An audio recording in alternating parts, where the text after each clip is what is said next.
Hi everybody, how you doing? Happy Saturday. Happy Saturday. I hope everybody's doing well. I hope that you had a great week. I hope that you're doing the things and that you're being prepared minded. As you guys know, I have Moses West with me today, and we're going to have a great conversation with him. If you have any questions, can you please put them in all caps so I can see them and then we can ask them? I'm just going to greet a few people. Hi, Shanna. How are you? Bougie, good to see you. Hi, Ghetto. Hi, everybody. How you doing? I'm gonna give the room. Hi, Zach. How are you? Good to see you. Who that, babe? How are you, love? So it's crazy day. I was gonna wait for a few more people to hop in. They'll start coming in a few minutes. But how are you doing, Mr. Oh, I'm West? doing fantastic. Thank you. Thanks for asking. You're welcome. Thank you so much for coming through. My pleasure. Great. Urban Gardens, how you doing? GT Girls, good to see you. Elusive, how are you? Thank you for coming through. Um, you're a busy, busy, busy person. Mr. West, you're a busy, busy person. Oh yeah. I most definitely am, especially right now. It's that hurricane hit in Florida, and I get to hear I get to hear the panic in people's voices right now. So Yeah. it's Is that another place that you are going to be going? I won't personally go myself, but what I'll do is say um, if when people donate enough to build a machine, what I'll do is I'll some of the people who want to volunteer, Okay. I'll bring them up to where I'm at, where I manufacture, and I'll teach them how to use that machine, and they'll go out there and they'll do this work. That's the best way to do this. That is something else. Homestead in the Hood, good to see you. BB, thank you for coming through and welcome. Um, so somebody just asked, who is Moses West? Deborah, good to see you. Tactical Trash Randa, thank you. Hi, love. You want to introduce yourself? Mr. West, want to introduce yourself? Oh, I'm sorry. Hello, y'all. I'm Moses West. I'm the owner of a company called AWG Contracting. I manufacture something called an atmospheric water generator that pulls water out of the atmosphere in quantities enough to supply a home, a town, or a city with water. And I also have a foundation where I take equipment and with donations, of course, and I take that equipment to places where people have a need for water, and I help them out. I provide them with free water from through your donations, and that in the hopes of implementing this technology um, through a foundation to support these natural disasters that we have and water contamination issues through the foundation to use the equipment that I have designed and developed for the military. Absolutely. So, not only that, he is also a veteran and an esteemed member. He's trying to shy away from this, but I think it's very important that people know that your background, the United States Armed Forces, 75th Ranger Regiment. Hold on one second, I'm sorry. Hua. You want to tell them the rest? All right. Yeah, I can tell you all that. Okay, yeah, I'm retired military, but you never once you're a ranger, you're always a ranger. That just doesn't go away. You can't get rid of that. So Okay. I started out in the Second Armored Division, 75th Ranger Regiment, 101st Airborne Division, 4th of the 7th Cavalry, 2nd Infantry Division, several different units throughout the military. Was operated as a ranger for 3 years as an infantry officer, and then after that, became a pilot.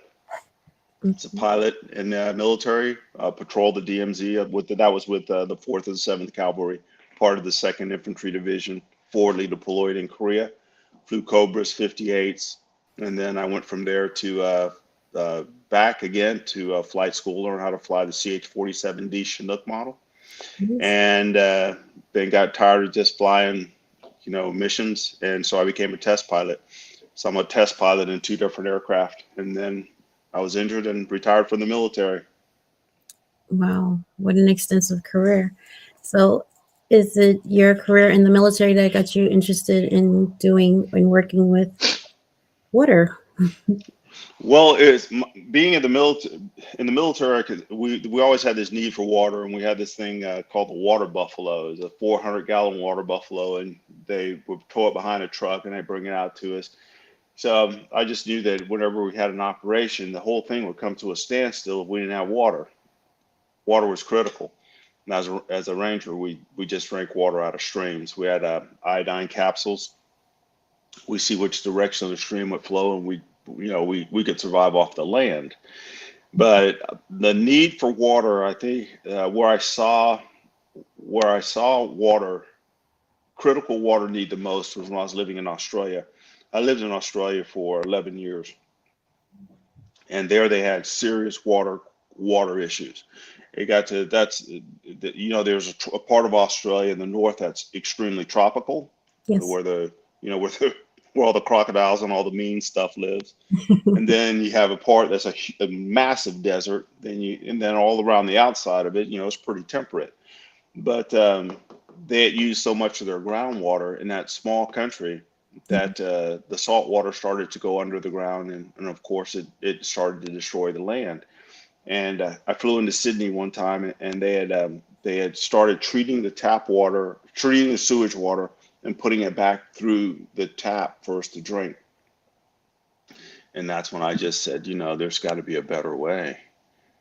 And so, seeing the damage that we're doing to the environment, to the climate, it was more pronounced in Australia than any place I'd ever seen. With the forest fires, y'all heard about the forest fires. The house that I lived in actually got flooded, I think last year. The water rose. It had to have been almost 50 feet down to the river. Well, Wow. that rose all the way up from the river, all the way up over all the land, flooded all the houses, and got all the way up to the house that I used to live in. And so, seeing all these different things around the world, and living in Europe as well, it got me interested in first cistern systems. Okay. And then I lived in a house in Australia also that had a cistern, and it was fantastic. But then it had to rain to get the water, and so it's either feast or famine. So it wasn't very certain whether you'd have it or not. And then one time in Hawaii, I've told this story several times. I saw a little machine in a house, and then I saw that made about, I don't know, 5 liters of water a day. Okay. And so I thought, if there was a little machine, I could make a big machine, and the rest is history. I've been designing these machines for 12 years now. Okay. How did you come up? Okay, so that's basically how you came up with the idea for the atmospheric water generator. How different is it from a dehumidifier? It's very different. I get this question a lot.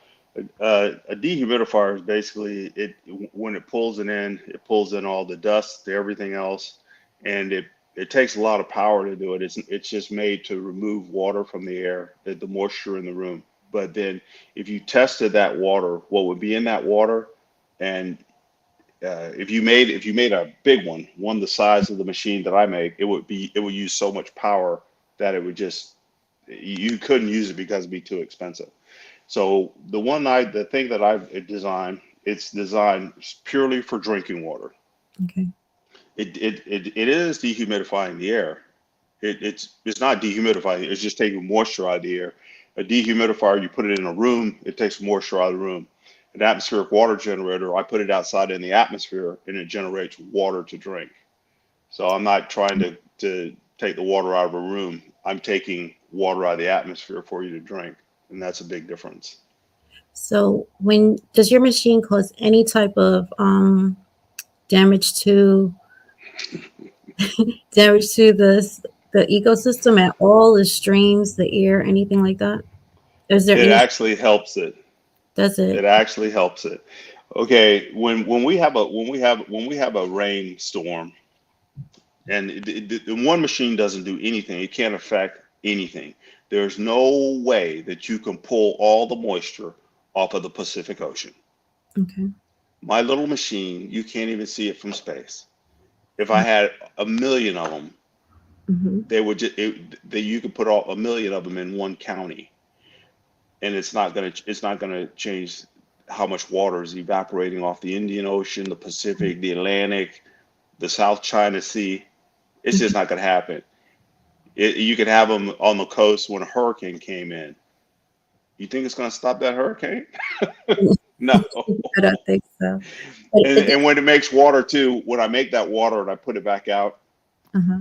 the water goes back out, and then actually, like say in Arizona where they don't have much, they have moisture, humidity at night. Mm-hmm. So say if I make 200 gallons of water in Arizona, and then I take that water and I spray it around the machine the next day, you're going to come back in a year and you're going to have a little tropical forest around that machine in the middle of Arizona. Really? So does it need to have a humid type climate for it to work, or can it work in any type of climate? You need moisture in the air, but even in the desert, even where you have places like Arizona, even in the evening, yeah, the humidity level goes up. Whenever the sun goes down, the humidity goes up. So you can make water anywhere, Anyway, anywhere in the world. okay, that's good to know. So, how healthy is the water that comes out of this atmospheric generator? Say again? How healthy is the water that Oh, comes out of your machine? Is it the same as structured water, like H3O2, or around the it's same? it's an extremely pure water. It's you can tailor the water. You're starting with a structure of water that you can add the right minerals into that you want to. The Mhm. machine, some of the big ones I build come with a remineralization tank to add as much minerals as you would you like to have. Okay. You can tailor the pH of the water. I Oh, like my pH about 9.8, in that range. mhm. So you're just starting with a pure source of water that you can tailor the way that you like it. And then once you have your water, you have your 5,000 gallons of water that you've made with a machine. Then what you can do is, if you want to add nutrients to it for plants, you just add the nutrients to this very pure source of water that has no chemicals in it, Okay. has no hazardous airborne particulates in it, HAPs, Mhm. has no chlorine in it, has no fluoride in it, no Okay. bisphenol A, no microplastics. It's just pure water. Just pure water. So you're basically saying the water that comes out of the machine, you can actually make it alkaline if you Yes, do so. yeah, yeah. That's good to If know. you, Oh. depending on how much you just control the filtration system, Mm-hmm. and you just adjust the pH balance up any which way you want to do it. Wow. So that water. So if you have a homestead or you're a farmer, this will actually be great water to have for your crops and your soil, as well as. Phenomenal water, Oh, phenomenal. Because then all they would have to do is like normal fertilizer, what you would add to it. But okay. this water is not coming with it's not coming with a lot of minerals. Like when I was in Texas, I was doing a lot of watering in my yard, and the minerals were they were so, there, it was so high in the mineral content was so high. And when the hose would just spray that mist when it was coming out of the sprinkler, I Yes. wound up with this like baby powder concrete all over my wall, and my yard actually got hard from the minerals that I was coming through the water pipe. That's crazy. So I know when you went to Puerto Rico, and I do believe Flint, Hmm. the machine at that time created, what was it, 5,000 liters? Was it? Hmm. 5,000 liters. And now it creates how many? I'm still at 5,000 liters, but now I can do this. I can build a machine that does 10,000, 15, 20,000 liters. So basically, innovating the technology from that time, 5 years ago in Puerto Rico, the innovations I've done to the technology to make it expandable. Okay. Uh, I always say if I had the money, I could make a water generator the size of the New Orleans Superdome. Wow. It's not difficult anymore, and that's doing it with.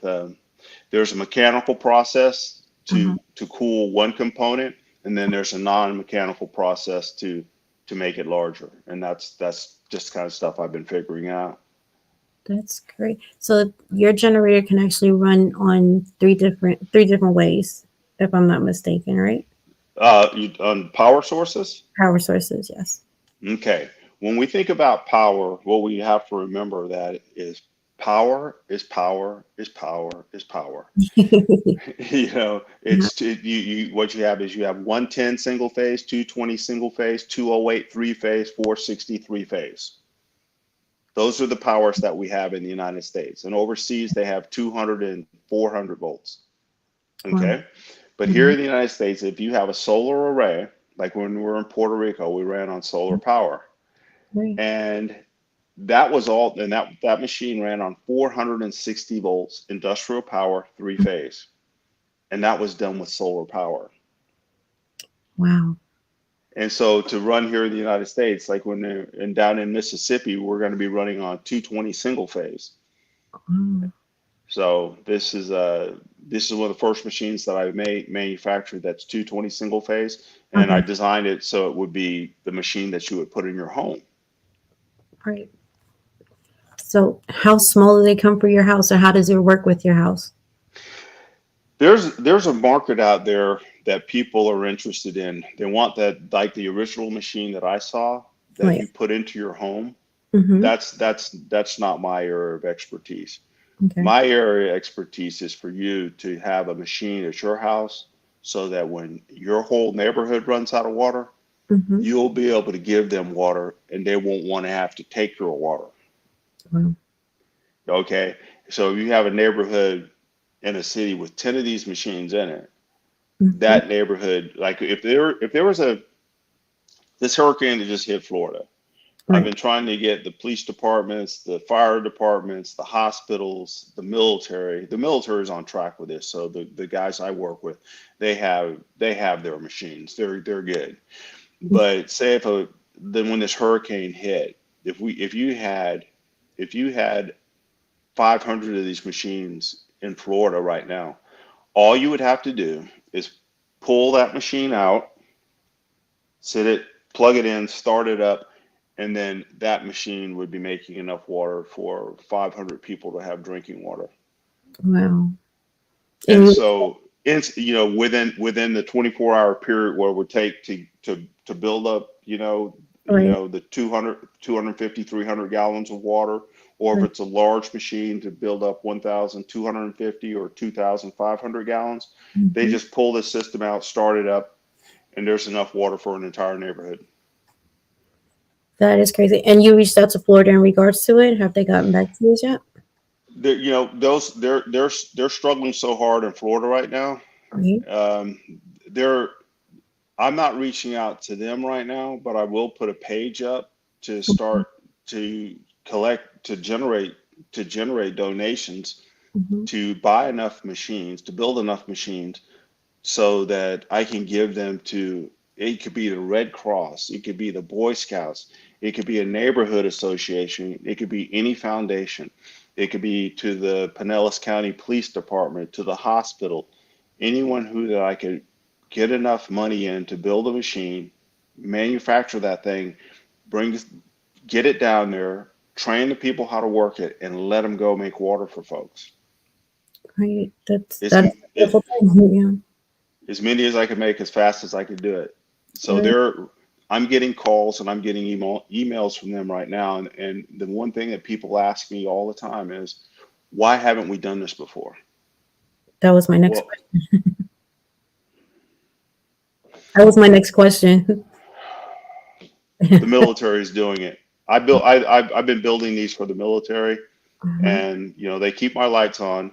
The foundational work, now that the word's getting out, that's starting to pick up a lot more, and hopefully I'll have enough in donations this year to build. I would like to build at least 50 machines this year to give to you. Like if y'all come up with a good reason to have a machine and I have one on hand and it's done with donations, I will give it to you. Right. It's yours. Not only give it to you, you actually want to have volunteers from colleges and high schools to come on to train them how to not only to build it, the welding, the gardening part of it, like to be able to run the machine, fix the machine, go out and actually do what you're doing just on a bigger scale. Exactly. We have to move into that direction because I can't be in 1,000 places at once. So right now When I get to Jackson, Mississippi, I'm going to sit there. I already told those folks. I said, I'm going to get down there. I'm going to show you how to operate this machine. I'm going to talk to the people I need to talk to, and I got to go back to work because I've got machines right now that I've got to get delivered to the military. Right. You know, we're in a crisis point right now. We're everywhere with water. So when I get down there, they're getting the full on PhD course Okay. and how to do this thing. Awesome. I posted something on Instagram here, and I showed the water tank. Hmm. That's a beast of a tank. That thing holds 350 gallons. It's Yeah. stainless steel. That thing And weighs that's 300 pounds. right. And that's the second component to the actual machine, the water tank, right? Yeah.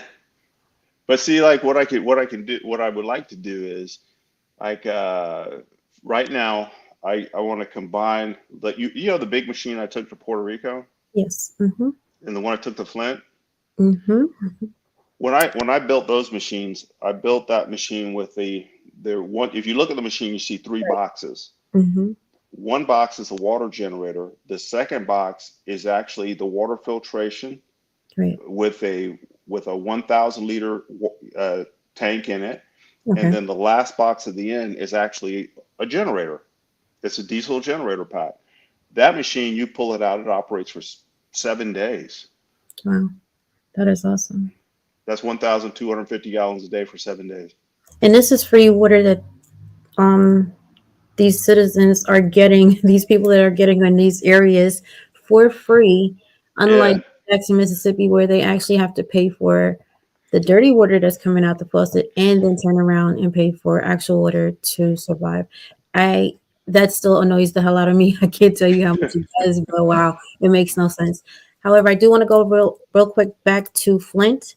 hmm I went to Flint as well. You went to Flint. Can you just tell people what it is that you saw? Because I don't think people understand it unless they actually saw what was going on there and how horrible that is. That if you saw something like that, you would you would actually come together as a community and try to get one of these machines in your area. It is the most devastating thing I've ever seen. And you spent more time there than I did. Can you elaborate yeah, on that? yeah, I can.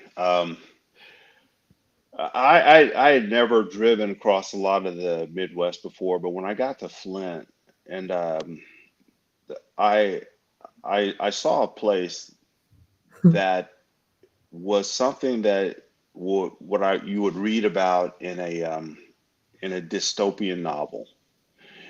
Um, the water situation was so bad. Once we got the machine set up, and when the people realized that I wasn't there to take from them, but to give.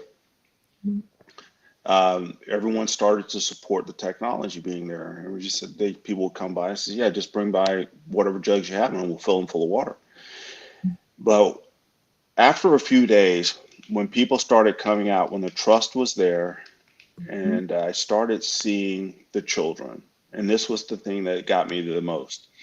The children from 5 years old up to 10 years old and some older, they would come with their parents, and they were cognitively impaired. They were they didn't act like children because of the lead poisoning and the damage that it had done to them. And the parents they would move their children, and the children would stand in one place and they wouldn't move. They had no expression, and this was permanent brain damage.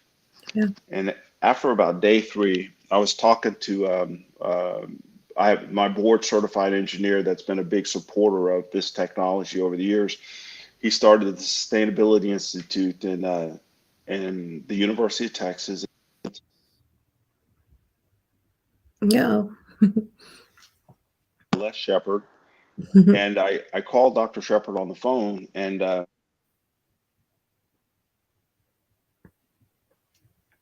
top of the machine. If you look at the machine, you can tell that it's kind of it's big.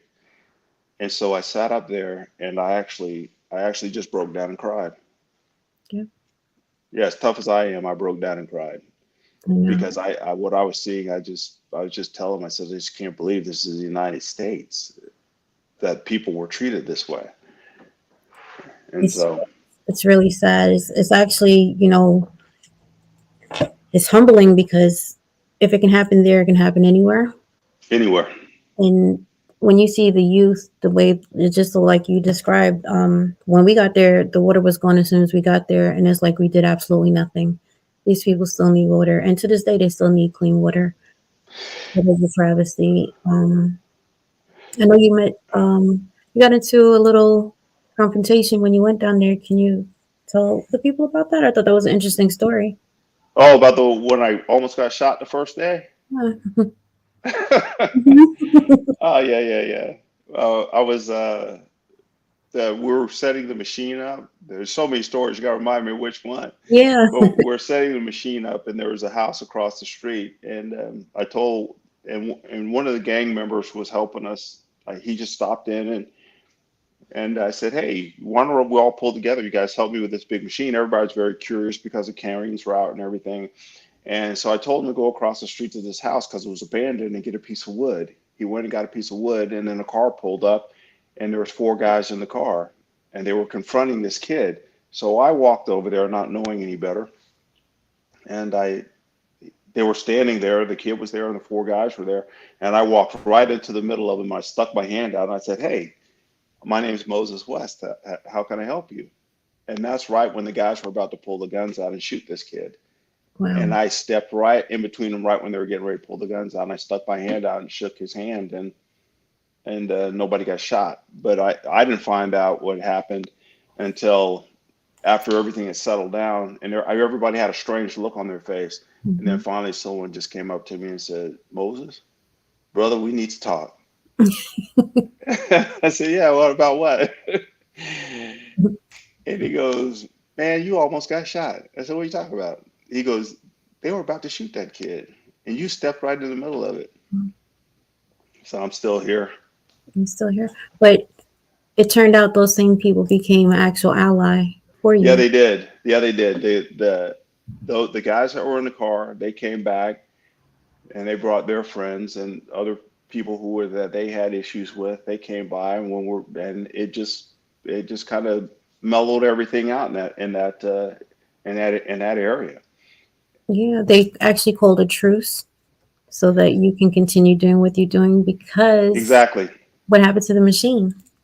Exactly. And when the machine, when whoever came out there and damaged the machine, when the Otis and Randy and we sat out there and we repaired that machine, and then after that the neighborhood got together and they basically just said, you know what, don't worry about security, we got it, and nobody came near that machine ever.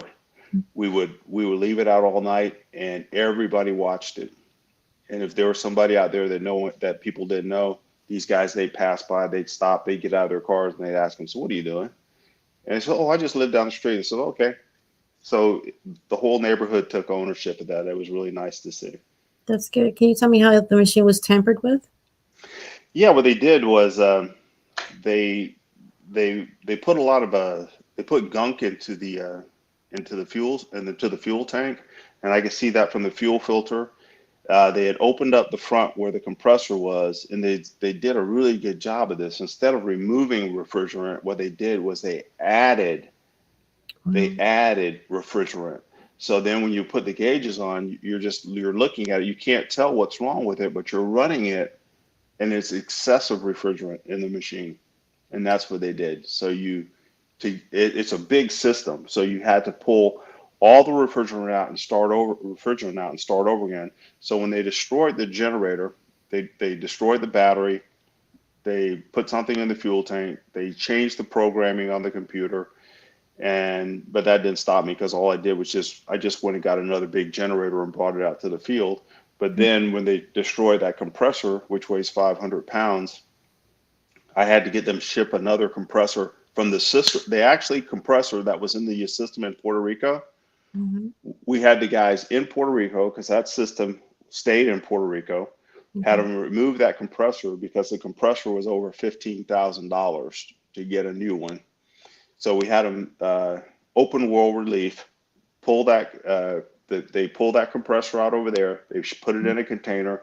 They FedExed it to Flint, Michigan, and that's how we got that system back up and running. That's And we crazy. did that in the field with the men from Flint. Wow. Community comes together. They normally do when there's a time of crisis. And that's what's going to be later on. I'm going to try to share a video.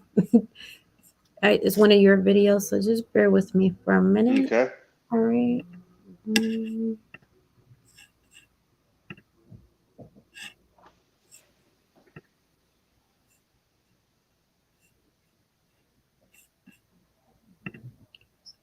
Nope.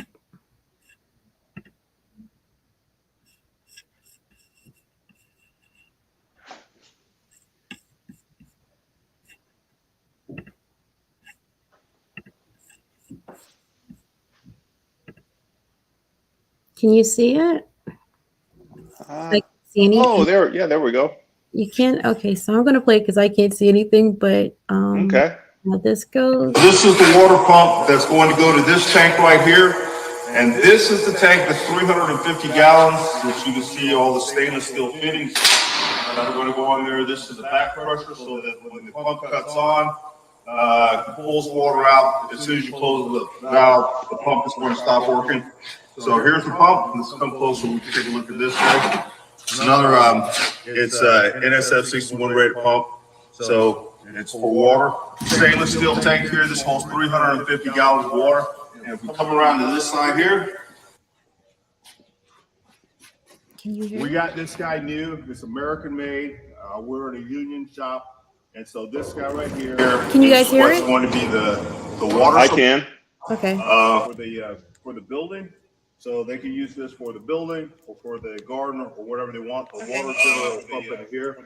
All these stainless steel things here for the building or for the garden or whatever they want. All this is stainless steel, so none of this stuff corrodes, and that's what's really important. And that's it. This is the water tank that's going. This will be coupled with the water generator. So when this sets in place, all of this together is going to be turn it on. This will fill with water overnight, and then after that, just stop by and pick up water as you need it, and it'll continuously fill itself. So that's it from the manufacturing plant, guys.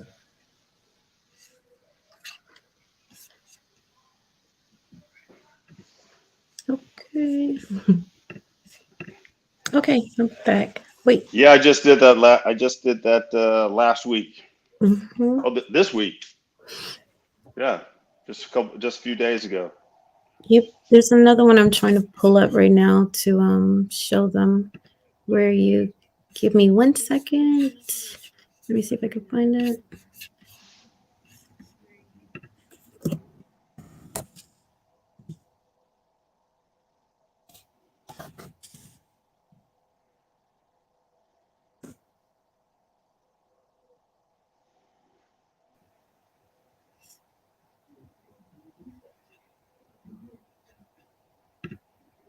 They drain fuel. They added some. Okay, give me 1 second.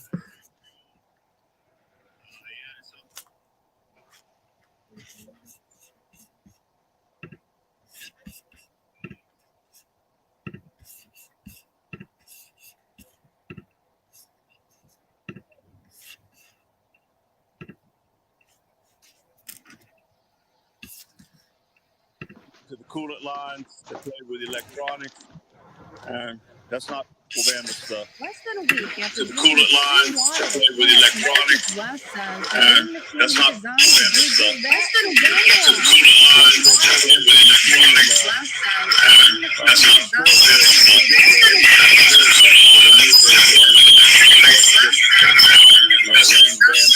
Not at all. They destroyed the battery. They put metal in the fuel system. I saw that when I was cleaning the fuel filter. West is a military veteran who travels across the country to areas in crisis, bringing a machine he designed like this one that literally makes fresh water out of thin air. He put the green machine out for people along Saginaw Street on Thursday and was hoping to make a big impact. He says before the vandalism, they were giving hundreds of people free water every day. You got to look at, I'm making anywhere from 1,200 to 2,000 gallons of water a day. and giving away for free. That's a lot of money out of somebody's pocket someplace. Wes says that he can only speculate as to why someone would try to destroy something that was just trying to help the community. Wes says he hopes to have the green machine back open and working again soon, with some anti-vandalism features added as well. It actually sits in the air. I sit it on the ground because the ground was a little bit unstable for it to sit on the legs, but now I've got all support for the legs. All 21,000 pounds, though, it'll sit up in the air and make it harder for people to get to do devious things to the machine. In Flint, Rachel McCrary, WNEM TV 5.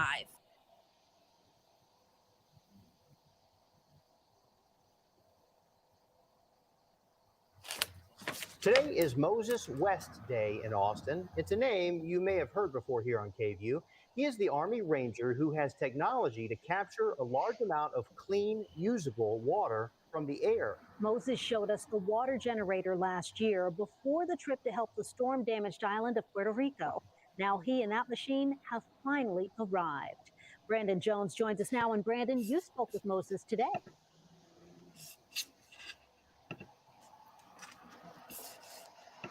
Okay.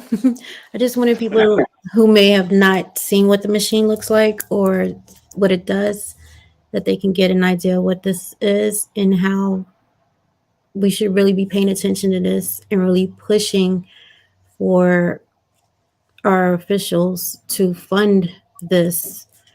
Even, I know, can you tell the people the price for it? I know the price of, because of shipping supplies and just getting raw materials to make it, I know the price has absolutely gone up. So can you tell them how much the smaller machine costs versus the large? The smaller machine is the one that I like the most right now because it's so mobile, and that's manufacturing cost. The price that I charge for that machine is $89,500. Right. Yep. And then with a spare parts kit, and some of the parts, some of the parts are getting definitely hard to find, such as the turbines that you put in the machines. They're made by a company called CFM. I mean, just to get one turbine now, on this last build that I had, I remember I ordered one and it was supposed to come in 90 days, and it wound up coming in 90 days later. So basically 6 months to get a fan. Wow, that is crazy. And the price of the metal has gone up 4 times. Price of stainless steel is just through the roof. So like there's little fittings on the machine that on that water box that you saw in the one video. Mm-hmm. 5 years ago, that fitting would have cost me $10. That fitting today is costing me $35. So would it be easier just to get a welder? It's just the raw materials that you would need for them to actually make the parts that you need? You could probably start to 3D print parts, but when you're building machines as fast as I have to build the machines, it's better to have that part because you know it's standard. Gotcha. And so if someone has to order that part, it's just to make sure that you have it in stock to send to them. Okay. Somebody had a question. They said, can you utilize, okay, she took it off, so I think she's gonna do it. What I do want to ask you though is, let's see, I know you were having issues with people stealing your technology. Oh, you can do that, but I'm always innovating. So the last time someone took something from me, what I did is I just innovated it to the point, and I found something better and more efficient. So, Gotcha. hey, that's just the world the way it is today. So they're sitting there, and that they don't do it the same way that I do. People, find the CEO of many companies that actually go out and work with folks on the ground and actually turn wrenches on their equipment. So I'm always finding the things to make it better myself. Okay, that's great. Somebody asked, what's the smallest one that you can build? The smallest one I built, I want to stick with the AWG 800 because it's the same size as the 550 and it makes a heck of a lot more water. It weighs the same size, and I got to stick with that. Okay. Somebody said, ask the question, can you utilize IBC totes for the collection tank? I'm not sure Yeah, what IBC totes is. Okay. yeah, I did. I just utilized one of those in a town in Texas. You talking about the plastic totes? I think that's what she's talking about. Tiger, are you talking about the plastic totes? I'm not sure. I would assume so. So my other question is, we use a lot of plastic bottles. Will your machine actually not deteriorate, but deter so much pollution with the plastic bottles that are being utilized? Our Most ocean, definitely. yeah. If you have refillable containers when you have a machine, all you have to do is just keep like that stainless steel tank that you just saw. Yes. Hmm. People don't have to keep the water stored at their home, or they don't have to pull up in their car like they did in Flint and get a case of water. Right. You remember when they would put the water out in Flint in the parking lot, and Hmm. the cars would drive by, and Yeah. then there'd be cars around the block that didn't get water. Yes. There, when the cars pulled up to the water generator to get water, people got out of the car. They would come and get 10 gallons of water. They get in their car and they drive away. Someone else come get 10 gallons of water. By the time they got that 10 gallons of water and got back in the car, the machine had already made 10 more gallons. Awesome. This is So just, mhm. people are coming to get water. As fast as you're getting the water, the machine is still making water. So we never ran out. Hmm. So I don't even understand why this is a problem for them just to have this machine built and put into these areas like the Midwest with their crops. They could have just, the government, whoever, could have just had a machine built so that these farmers could have been able to produce more produce for us and our eating habits, for their animals so much. I know what it is. It's a money game. It's a greed game. This machine is going to cut off a lot of things, especially since people are going off grid. You're cutting out a water bill. You're cutting out electricity. At that point, if you do it from solar, do you worry about any of those types of things? No, it's like this. If you when you have a disruptive technology and you're coming from a place where I don't come from a place that, everyone tells me within my company, says, yeah, man, you got to start thinking about the bottom line. Mhm. And, you have to continue to get this message out, to continue to do humanitarian work. But when you come to a place to provide something that's going to save someone's life, Mhm. you don't worry about yourself, Mhm. because what you have is so vital for people.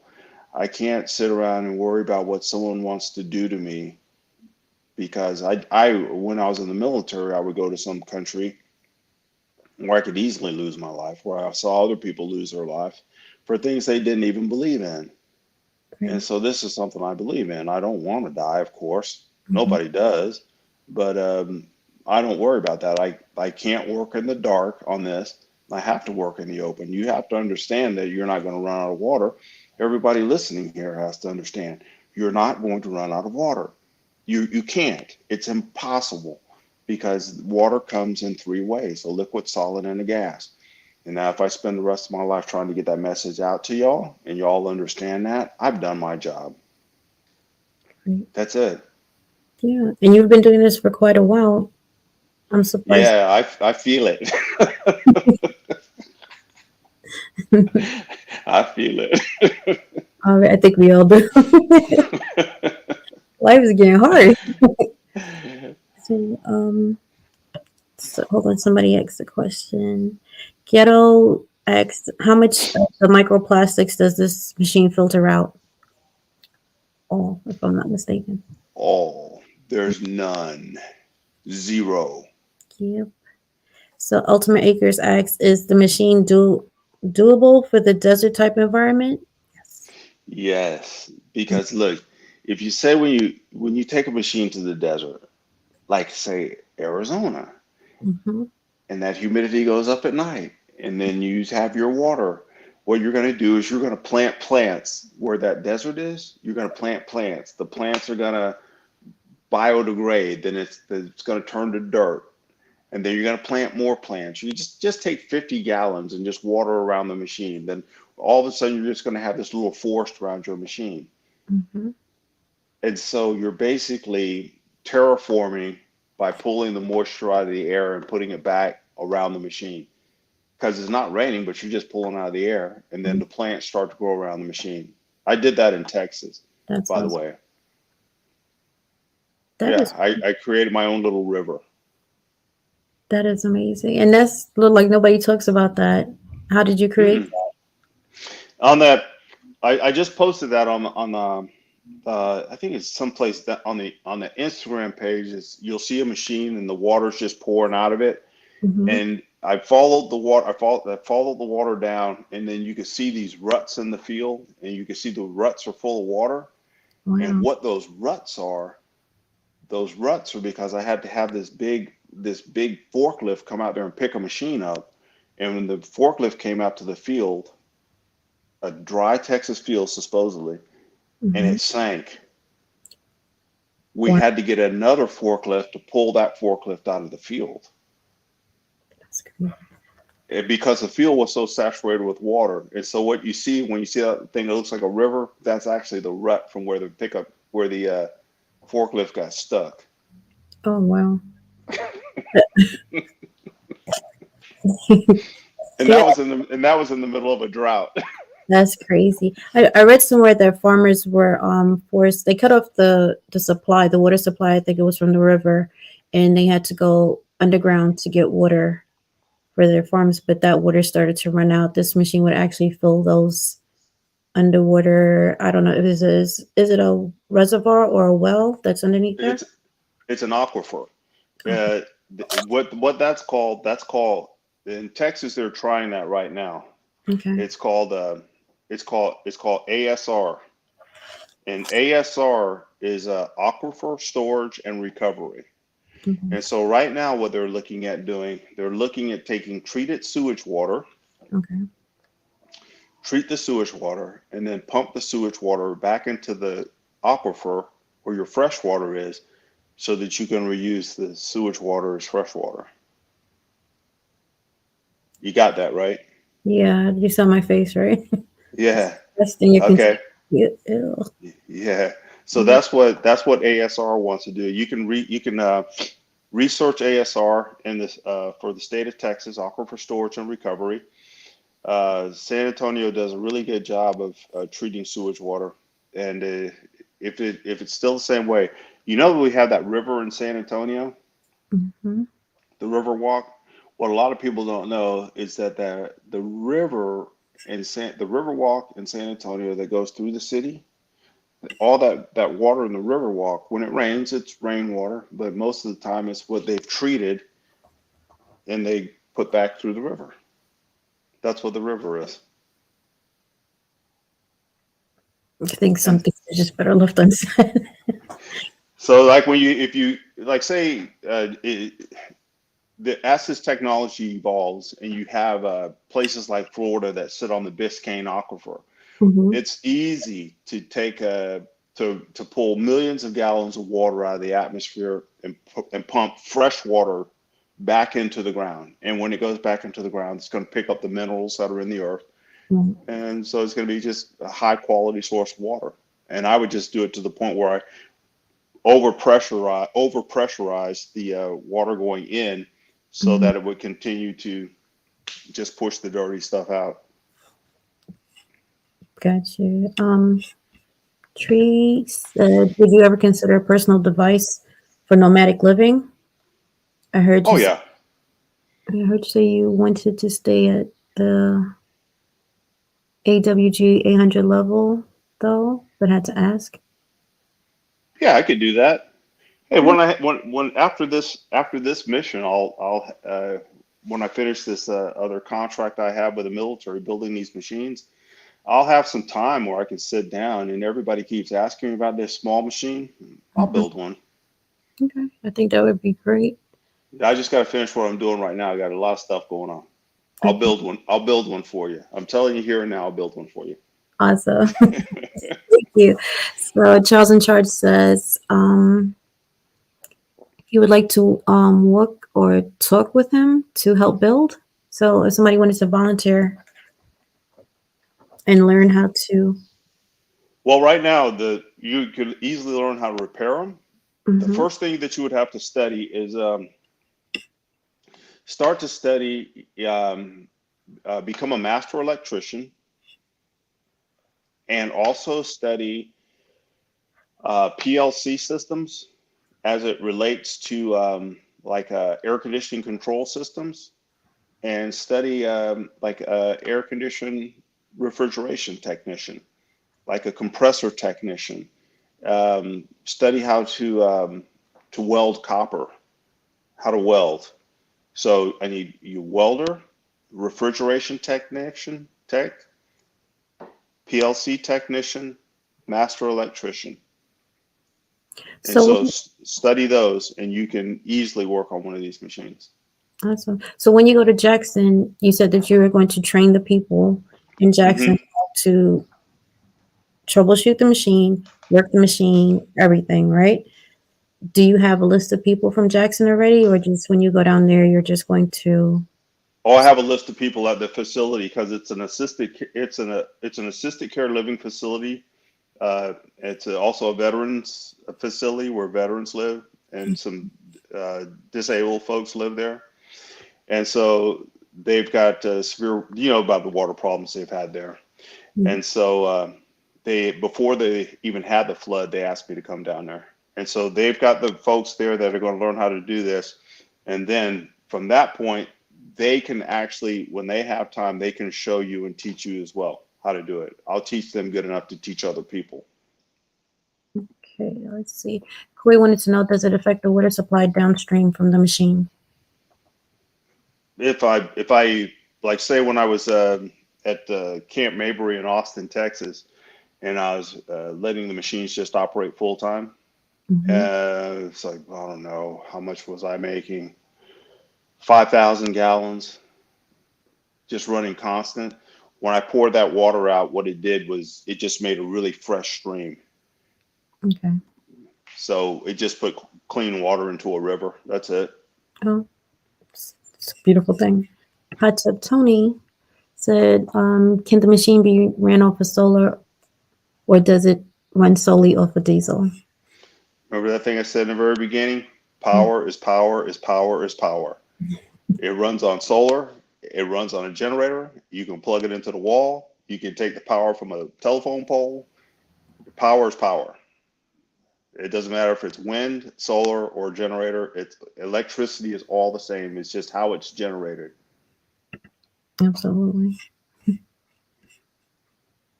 You're like a hero to quite a few people. Rightfully so. Water is life. Without water, nothing moves.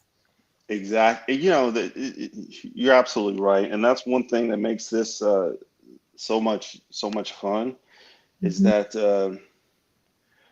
to be able to make the stuff that's the foundation of life, just be able to make it, and just make it easily. And Mhm.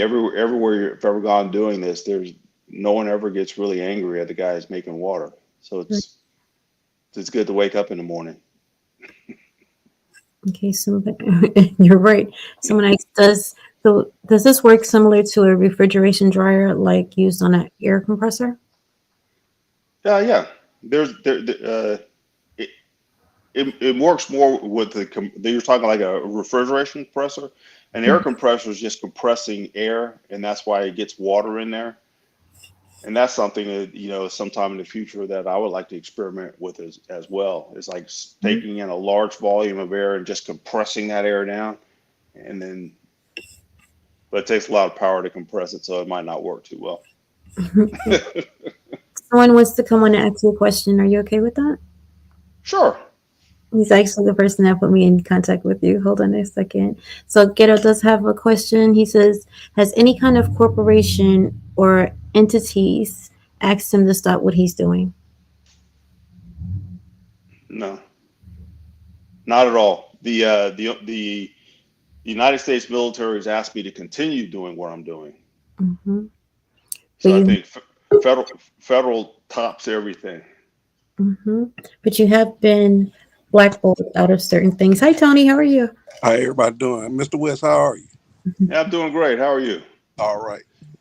I just wanted to let you know, man, you are one of my idols, man. I have been following you since Flint and everything that went down in Flint. And you do important work, bro. You do very important work to the community, to society in general. Bro, what you're doing is necessary, bro. And I want to commend you on that. Carbon and I had a conversation about you, which kind of led up to this interview. And my question is, how do you make a machine that can run, say, a neighborhood size, not so much a city, but a community of maybe 150 houses? And if so, how much would that machine run?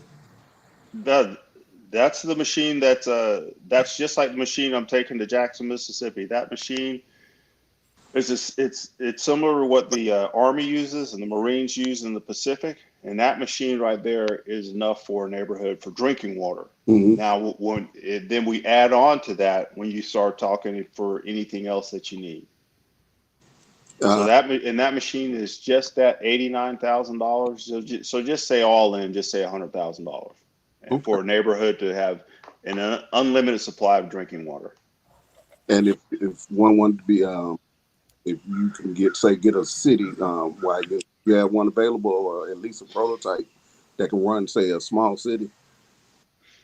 Oh yeah, that's easy to do. That's like that's similar to the machines that I used in Flint and Puerto Rico.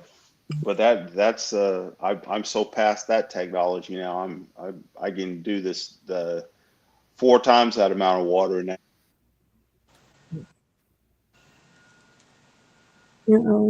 I think his camera went out. He should be back. As YouTube messing with his stream, they don't want to. You know how that goes, right? Protect this man at all costs. Right. Okay. Trying to get him to do that out there in Atlanta.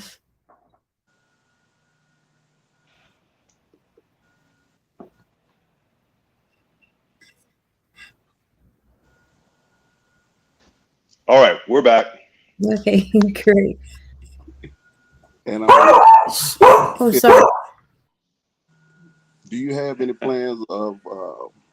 I know you had mentioned that you wanted to train the younger generation on how to do this.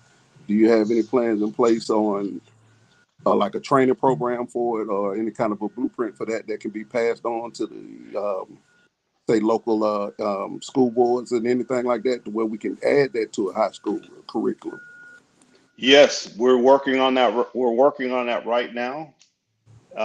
This is since everything's happened over the past, let's just say the past year, how bad we've gotten with the climate and everything that's happened with us. This technology is finally starting to come out of the dark. Okay.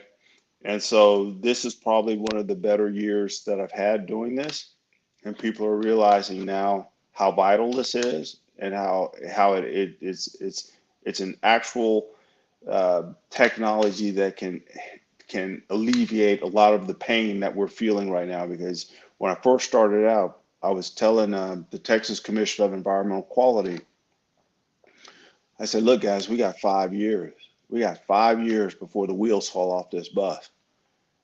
And as we sit here talking today, y'all can see the wheels fall off the bus.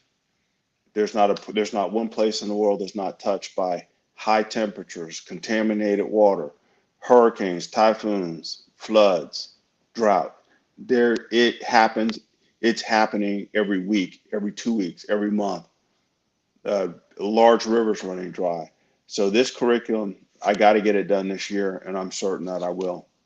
So that curriculum will come out. They're already teaching it in some high schools, in grade schools, and in college right now. The work that I've done with this technology. So my question would be, because this is something that I would want to bring up to my local school board and get in place here in right outside of Atlanta. And I think that's a model that can be passed on. You have a city that's not that's more than willing to jump on board with the curriculum and the technology itself. So if we had the curriculum to bring forth to a school board meeting and bring up those proposals, I think that it can be done.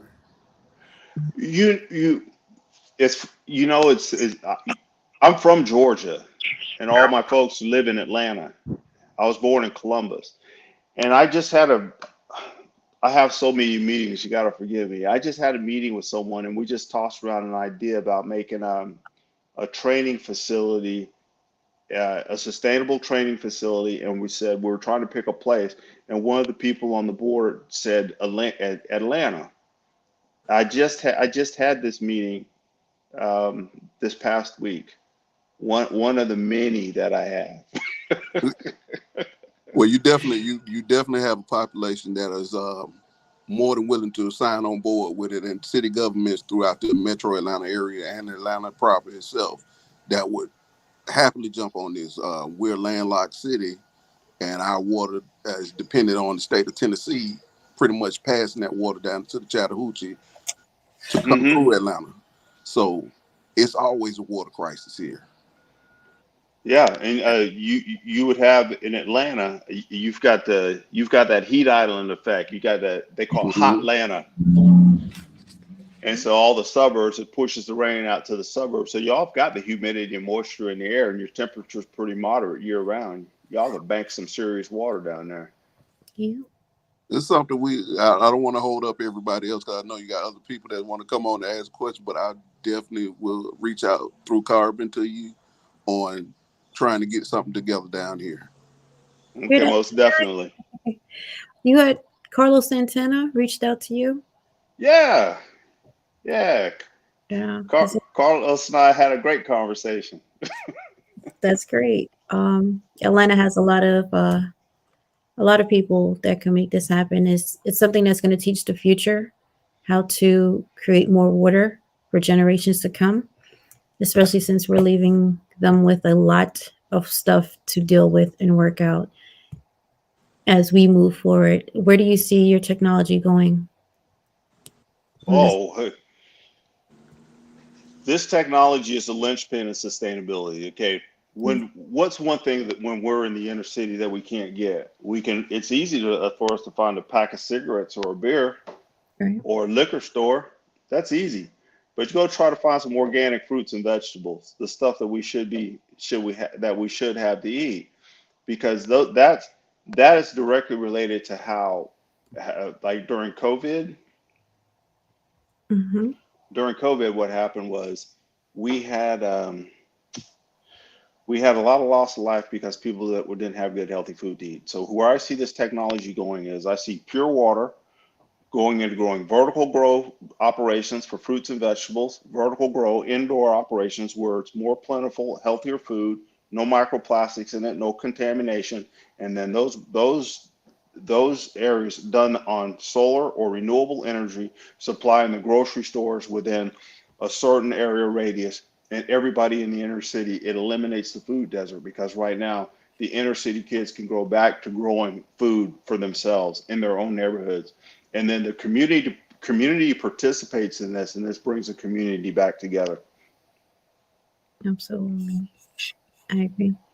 Tony, it gets people out of the house, gets them back in being a communal behavior, sharing in the food, sharing in the process of growing the food, distributing food, bringing everybody back together again, instead of buying your food, when you live in Detroit all the way from California or from Panama or someplace. You can just grow it, and you can grow it right there where you live.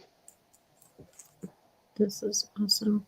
What is the best water to buy from the store, alkaline or Fiji? Well, you got to remember, if you look at Fiji water comes all the way from Fiji. Mm-hmm. I mean, that's a big carbon footprint, and part of the problem that we have right now with destroying the planet is we're putting too much carbon. The people of Fiji, they need their own water, and so the bottled water in the store, the best bottled water, I don't know. I don't want to say anything bad about the bottled water company. They'll come after me. Your machine actually reduces the carbon footprint. Am I correct? Yes, it does. We had zero. We were in Puerto Rico when we're operating on solar power. Mhm. That there was no carbon footprint. I mean, we turned sunlight into electricity into water. It was amazing to sit there and watch that, and Right, hundreds of people coming by every day to get water, and it was just, right. you guys made with sunlight. That's crazy. You were actually able to use Elon Musk solar Yeah, panel and plugged right his into the machine. his solar panels were charging a battery. He had a battery there, and that's what we used. Wow, that is awesome. Mr. West, I got one more question for you, and then I'll drop back down to the panel. Lord, I just my mind went blank. I'm sorry. I had it on the tip of my tongue, but is this something that once you get your main plant up and running, is this something that has, say, a city government, if they want to come to you and buy? No. Let me start. If you wanted to, if other media outlets wanted to reach out to you, Hmm. how would they go about doing that? And would you be open to going to other platforms outside of the prepping community, outside the gardening community, to get this message out there to a great audience? Oh, yeah, most definitely. I do quite a bit of that. I do several interviews. They're just everywhere. They're all over the place. I just did one with NBC in Texas. I've done them with KBUE in Austin, Texas. I've done them with CBS in San Antonio, Texas. I've done so many interviews I can't keep track of them. Unfortunately, the mainstream media is only going to allow you so much time to speak on the platform. I think you better serve the community, reaching out to smaller platforms like this that have a growing audience there and can push the message way further than, say, a local news station could. So I'm gonna drop back down, but I just want to give you Okay. I want to give you flowers. What you're doing is important work, bro. You are walking in the footsteps of Granville T. Wood, of Benjamin Banneker, man, and your people need you, man. Thank you. I appreciate that. Thanks, Tony. Salute to you, and I'm gonna be out on that. Okay, bye-bye. Thanks, Tony. Anybody else want to ask any questions?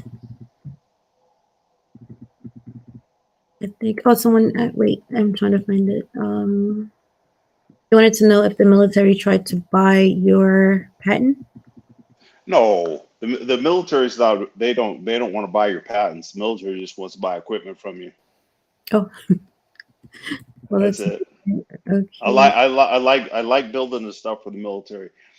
I can sell a piece of equipment to the military and only send back 2 or 3 emails, and from beginning to end, done. Thing. Are you training? Have you ever considered training a lot of vets? Yes, we talk about it all the time, but first of all, I got to get those orders to come in, and then when I get those orders to come in, I have enough machines out there because I already trained veterans, but they're actually on active duty. So hundreds of Marines in Hawaii, Okinawa, and Guam have trained on the equipment that I built for them. And then the soldiers here in the United States, I have trained them here in the United States, but I'm only training the military right now because the military pretty much is the only ones buying the machines from me. But going to Jackson, Mississippi, hopefully this will change this time.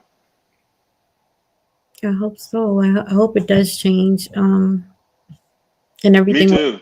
Yeah.